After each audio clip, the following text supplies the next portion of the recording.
Hello everyone, I'm Greg and welcome to another of my games, Memoir 44. For those who may not know, I have been playing different games and throwing them up on YouTube for you to watch and enjoy. I have been playing Thunderstone Quest and One Deck Dungeon, so I've decided to start my third game here, and it's going to be a personal favorite of mine as well. Memoir 44 deals with World War II battles and scenarios of what the different men in the war had to go through and what kind of battles they went through, and maybe how one-sided the battle was for one side to the other. So this video is just going to be more of a demonstration of how the game works. That way when I start playing the game, you can understand why one die is being rolled instead of two, or why one person was destroyed instead of none. So this is why I'm going to play this video, because there are a lot of I wouldn't say a lot of rules, but a lot of variations of what can be done to the dice. It's a dice and card hand driven game, so this is just going to be an introductory video. I hope you enjoy it. If I missed anything, please let me know in the comments below. If you like it, go ahead and feel free to subscribe and hit the notification button, so that way you can be up to date when the next Memoir 44 playthroughs come up. So without further ado, we'll talk about the type of units that can be played for the base game only. There are a lot of expansions out there, and this is going to be base game only.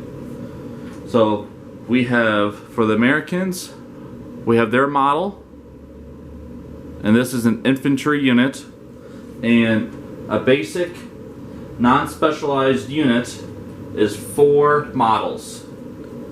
So you have 4 models in one area, and that is considered their health.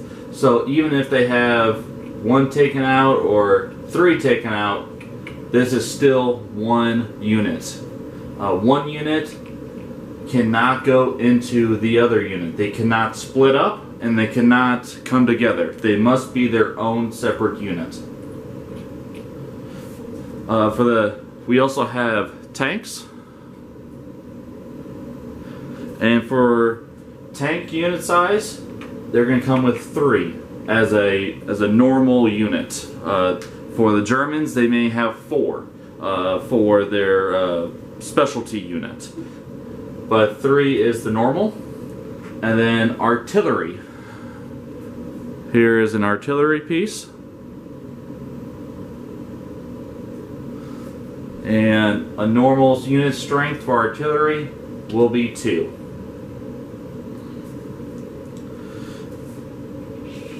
And those were American pieces. For the German pieces models, this is an infantry. And they will also come as a 4-man unit, typically.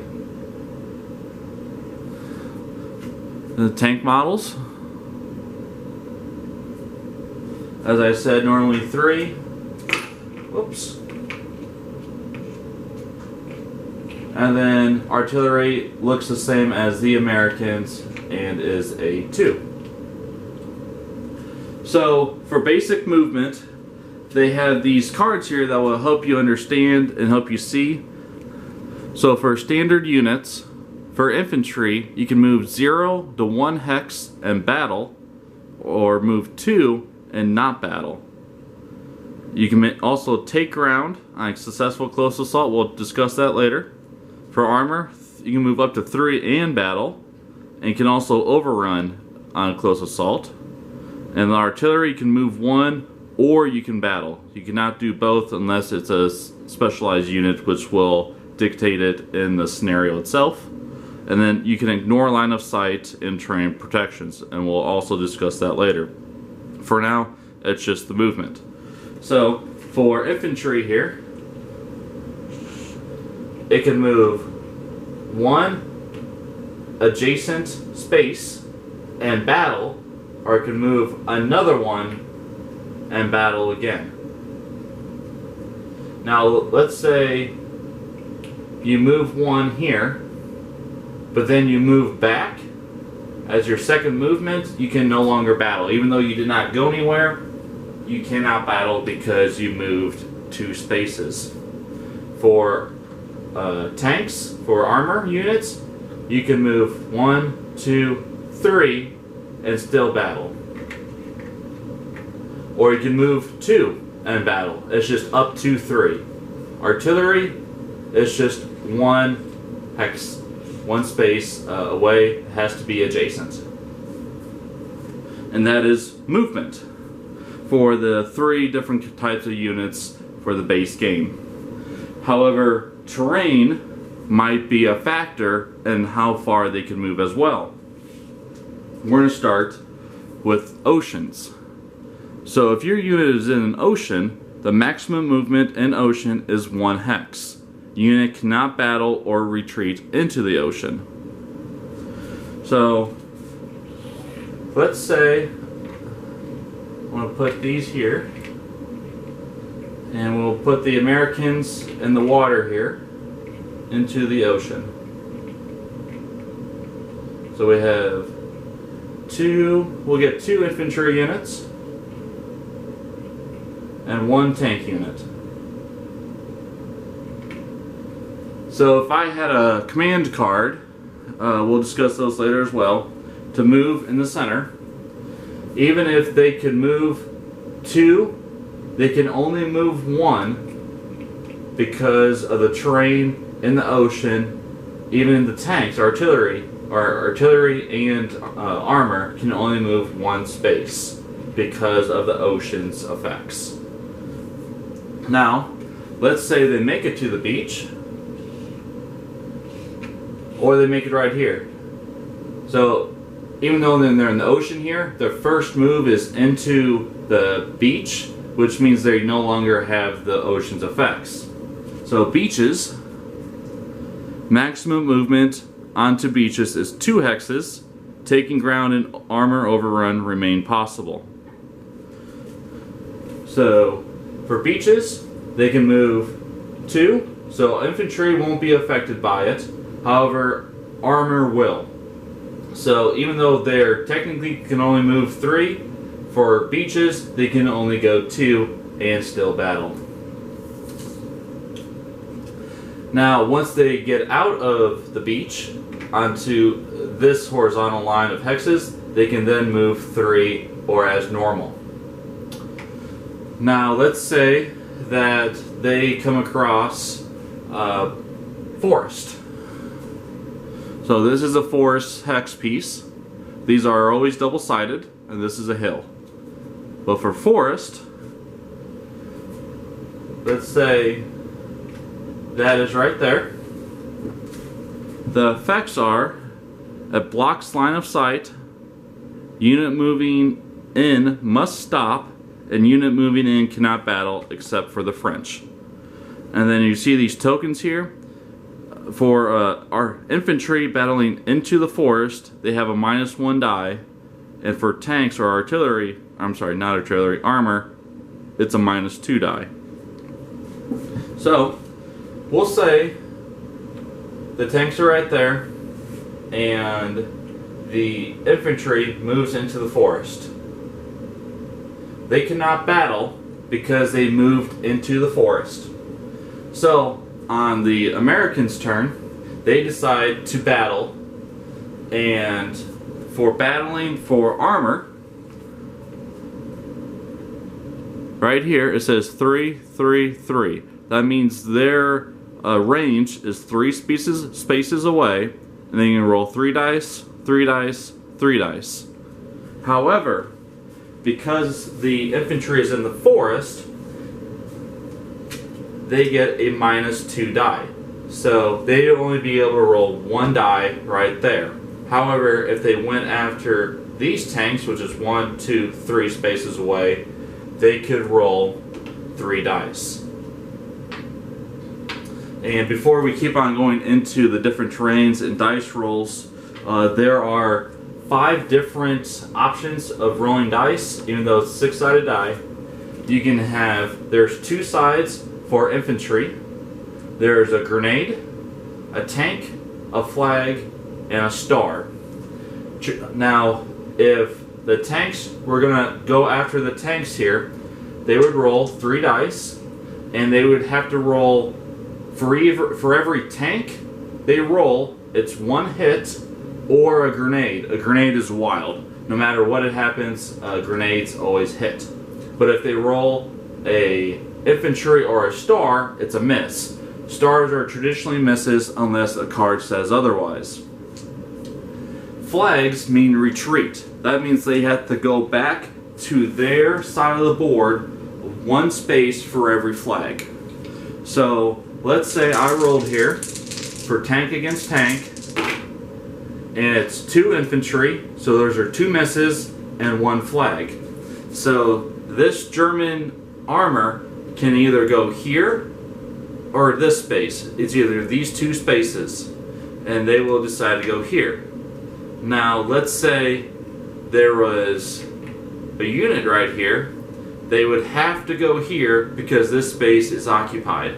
If both spaces are occupied, the unit that would be trying to retreat cannot retreat, so they take 1 damage. For infantry, they have the same range, but their dice roll is 3 dice, 2 dice, 1 die. So they are 3, 2, 1 away, so they can only roll 1 die, and it's a tank, so they miss. So let's say the Germans are in the forest, and the Americans are right here. They are 3, 2, they get 1 die, but because of the forest, they are at a -1 die, which means they cannot attack the Germans in the forest because they are too far away and too heavily defended. If they are right there, they get 3 dice, 2 dice, -1 for the forest terrain, and they get to roll 1 die. It's an infantry unit, so 1 unit will be taken from the troop. For artillery, the only thing that can damage artillery is grenades. Because as you can tell, there is no artillery icon. So grenades are the only thing that destroy artillery. And before we get further as well into other terrain tiles, if you remember the oceans, you cannot retreat into the ocean. So let's say the Germans attacked this unit and had 1 retreat and 1 infantry, because 3, 2 dice.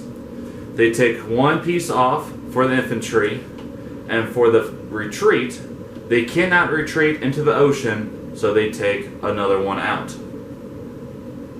So sometimes for some scenarios, it may benefit the Germans to approach the beachhead and try to pick off Americans while they're still within these 3 rows, to try to get more likelihood of a damage, because you could damage them with a 50-50, well, more than 50% chance with 2 infantry, a retreat, and a grenade.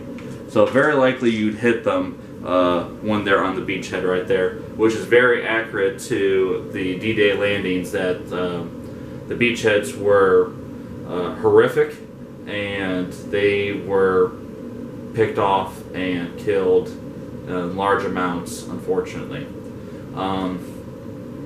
as a light turn. So we'll continue further into the different terrains here. We also have riverways and waterways, or rivers and waterways. They are impassable except over bridges, which are considered normal terrain.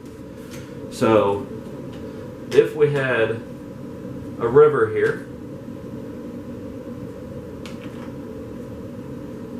and I'm just making one up right here. If we have a river right here that ends right there, these tanks cannot cross, and the infantry cannot cross this river because it is not fordable. There will be some scenarios that say the rivers are fordable, but this one is not. So they have to use a bridge to cross it,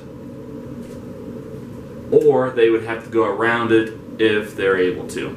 So they would have to spend 1, 2, 3 movement in order to get across the river. And since we're at this point too, we'll also talk about Armour Overrun. So Armour Overrun means you have a close assault, which means adjacent enemy units next to each, or your unit adjacent to an enemy unit as a tank, and you roll, and you rolled 2 flags and an infantry unit as your tank unit. So they have to retreat twice. So taking ground means that you can take over the ground that the enemy retreated from. So you can go there. That's for infantry and for armor. However, for armor, you can do Armour Overrun, which means that you can then attack again. So then armor can attack them again for 3, and then they have to retreat. 2 misses. In a retreat, they cannot, so they take 1 damage off. So Armour Overrun is very powerful, especially against infantry, or if you're trying to knock someone back a lot.